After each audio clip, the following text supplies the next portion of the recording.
बच्चों, आइए प्रश्न को देखते हैं। प्रश्न दिया गया हमें निम्नलिखित फलनों का x के सापेक्ष अवकलन गुणांक ज्ञात कीजिए। हमें दे रखा है e की घात x बटे में 1 प्लस में e की घात x। बच्चों, इस प्रश्न की जो हमारी मुख्य अवधारणा है वो क्या बनती है? मुख्य अवधारणा। अगर बच्चों हमारे पास f(x) बराबर हो u बटा में v के, जब हम इसका अवकलन करेंगे तो इसका हमारा क्या सूत्र होता है अवकलन करने का? इसका हमारा सूत्र होता है v ऐसे कैसे u का अवकलन माइनस में u ऐसे कैसे v का अवकलन बटे में v की घात 2। और जब हम f(x) बराबर e की घात x होता है और इसका जब हम अवकलन करते हैं तो कितना आता है? ये e की घात x ही रहता है।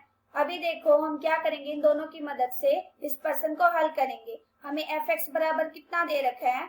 हमें f(x) बराबर दे रखा है e की घात x बटे में 1 प्लस में e की घात x। ये देखो ये u बटा में v है, u बटा में v, और हम जानते हैं कि जब हम अवकलन करते हैं u बटा में v का तो उसका हमारा क्या सूत्र होता है?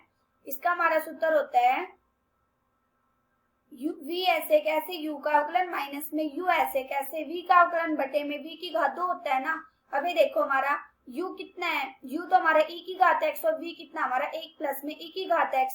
पहले v तो ऐसे कैसे, इसका मतलब 1 प्लस में e की घात तो ऐसे कैसे रहेगा।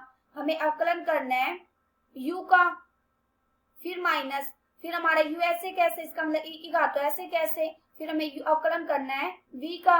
v हमारा कितना है? 1 प्लस में e की घात x बटे में v की घात 2। v हमारा कितना है? 1 प्लस में e की घात x और इस पूरे की घात 2 आ जाएगा। जब हम इसको हल करेंगे तो यहाँ से कितना आ जाएगा? 1 प्लस में e की घात तो x से ऐसे कैसे रहेगा। हम अवकलन कर रहे हैं e की घात x को और हम जानते हैं जब हम अवकलन करते हैं e की घात x का तो ये कितना आता है? e की घात x ही रहता है। तो यहाँ पे कितना आ जाएगा? e की घात x माइनस में e की घात x। फिर हम अवकलन करेंगे 1 प्लस में e की घात x का, तो यहाँ से कितना आ जाएगा? 1 का तो क्या बन जाएगा? 0। तो आ जाएगा 0 प्लस में e की घात x बटे में 1 प्लस में e की घात x और इस पूरे की घात 2 आ जाएगा। जब हम इसको और हल करेंगे तो यहाँ से कितना आ जाएगा? हल करने के बाद यह आ जाएगा हमारा, हम क्या करेंगे इन दोनों फलनों में से इनको आपस में गुणा कर देंगे और इन दोनों फलनों को भी आपस में गुणा कर देंगे। तो यहाँ से कितना आ जाएगा? यह आ जाएगा e की घात x प्लस में e की घात x और इस पूरे की घात 2 हो जाएगा, क्योंकि ये देखो e की घात x प्लस में e की घात 2x हो जाएगा। फिर माइनस में जब हम इन दोनों फलनों के आपस में गुणा करेंगे तो यहाँ से भी कितना आ जाएगा? माइनस में e की घात x और इस पूरे की घात 2 बटे में नीचे हमारा कितना है? 1 प्लस में e की घात x और इस पूरे की घात 2 है। अभी देखो यहाँ से कितना कट गया हमारा? ये आपस में कट जाएगा, e की घात x की घात 2 से e की घात x और इस पूरे की घात 2 से कट जाएगा। यहाँ से हमारा कितना बच गया?